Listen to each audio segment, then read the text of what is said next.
Okay, so before we start to look at non-fatal offences individually, I just want to give us an overview, and I'm going to use this diagram in order to do that, to present an overview map of the non-fatal offences.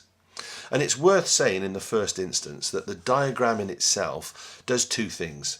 It lays out all of the 5 non-fatal offences that we look at in this syllabus, but it does it in a way that demonstrates that an increase in seriousness as you move towards the top of the pyramid, and a decrease in prevalence. And what I mean by prevalence is that it's less frequently committed. So at the bottom of this we have assault and battery, which are the least serious of the offences but the most often committed. Whilst at the top we have GBH with intent, which is the most serious of offences but the least often committed. And what I've got in this diagram is the actus reus and the mens reus, as well as as well as the individual sections within the statute that it comes from. And that leads me on to the next point, and that is that the non-fatal offences are both a mix of common law and statutory offences. And the dividing line for that is contained here. The dividing line for that is contained here, in which we see those offences that are below the line are common law offences, and those cases above the line are statutory offences. And the statute that we are discussing here, that we're talking about, is the Offences Against the Person Act. So Offences Against the Person Act, which is an old act. And if you look at the date of Offences Against the Person Act, 1861, you should already be starting to guess that the language that is going to be used in that act and to define those offences is going to be old, relatively archaic and difficult to work with on times. And it has caused some confusion, as we will see in later videos. So we have 2 common law offences which are relatively modern in the way in which they've been crafted, and we've got 3 very old statutory offences under the Offences Against the Person Act 1861. And I'll probably refer to that piece of statute now as OAPA, just because it makes it slightly easier. And the mismatch of these two, this sort of mix of statutory offences and common law offences, means that there is some overlap and some confusion, and we will see that when we look at each of the 5 offences in turn and we look at the evaluation of the non-fatal offences. So the easiest way to start is to look at each of these individually, and the first thing to look at is assault. And assault is quickly and easily defined as the no touching offence. It merely involves the apprehension of physical violence. Not fear, and we'll discuss that when we look at assault, but the apprehension. It means that I think that somebody else is going to assault me. Battery, on the other hand, is the offence in which there is some touching that occurs. And we'll see that that touching can be the merest of touches. So here we have assault, which is about no touching, and battery, which is about touching. And the interesting thing about this is, in common parlance, in the way in which people speak, if they talk about an assault, they generally are talking about physical violence. But as we'll see, and as we now know, that's not necessarily the case. These 2 cases, assault and battery, although they are distinct and separate, which means that you can commit both in the same instance and you can be charged with both in the same instance, they are normally lumped together under the title of what's known as common assault.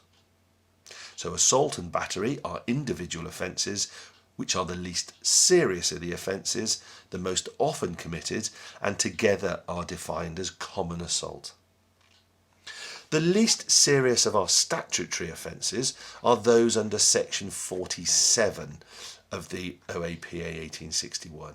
And although the name of that offence is assault occasioning actual bodily harm, we generally refer to it as ABH, and we'll probably refer it to ABH throughout most of the videos that we talk about. Again, it's the least serious of the OAPA offences, but the most often committed of those. Our second offence is committed under section 20 of the OAPA 1861, and we commonly know that as GBH. And that GBH refers to grievous bodily harm. And grievous bodily harm really means serious harm. And we'll look at that and we'll discuss that in great depth when we talk through this video. And finally, our most serious offence is the one under section 18, and that's GBH with intent. And that will already start to tell you the key things that divide and define each of our 5 offences. The first is that all 5 offences are defined by their level of mens rea. There is a different mens rea for each of these offences. As you can see with section 18, it has to be the intent to commit grievous bodily harm. The second is our offences are defined by the level of injury. Here at the bottom, there is no injury at all because there's no touching. Here at the top, we have really serious injury. So we define each of our 5 offences by a mix of the mens rea and the injury concerned. Now that should immediately then lead you on to another area. If we do another dividing line here, as we can see that this is an intent-only crime, we can clearly state that section 18 is a specific intent crime. That is, it can only be committed with the specific direct or oblique intent to commit GBH, to cause GBH. Whereas our other 4 crimes are basic intent crimes, And that means that, yes, they can be committed either direct or oblique, with direct or oblique intent, but they can also be committed here with an element of recklessness, as you can see in all of them. And that's Cunningham's subjective recklessness. And we'll talk about the mens rea in each of the individual videos. So as an overview, there's quite a great deal in that video. And as you can see, it's important for you to know before we go on to look at each of them that there are less serious to more serious offences. They go from assault, battery, ABH, GBH and GBH with intent. That the top 3 are statutory, whilst the bottom are relatively new common law.